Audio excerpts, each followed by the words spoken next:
The world we live in today moves fast. There's no doubt about it. Things change at a rapid pace, especially when we think about the ways that we communicate with each other. And maybe this is just something that everyone notices as they grow older. I'm sure that past generations had questions, major questions, about the introduction, for instance, of call waiting on our phone lines. If there was a busy signal, why couldn't you just call back later? Or when we first got email addresses, for me, that was in college, some wondered what was wrong with good old-fashioned handwritten letters as a way of communicating. I was recently telling my kids that my first cell phone had a limit of the number of text messages that I could send each month. And if I passed my limit of texts, I actually had to resort to calling someone to talk to them or risk paying a fee.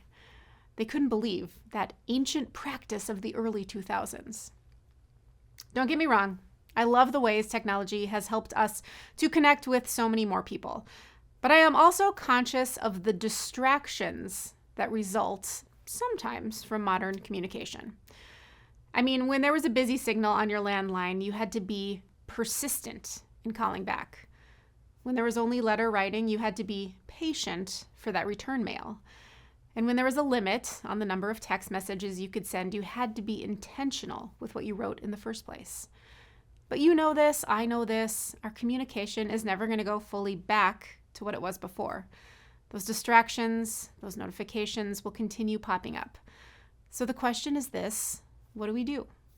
How do we stay present in order to communicate with one another? When we communicate with one another? Well, maybe we should start with a reminder about the God who is present for us. In Psalm 46, we read, "God is our refuge and our strength and ever-present help in our trouble." Then the psalmist gives examples of some pretty dramatic troubles, some really big distractions, the earth giving way, the mountains falling into the seas, the waters raging. And yet, even in the midst of those troublesome moments, God is present.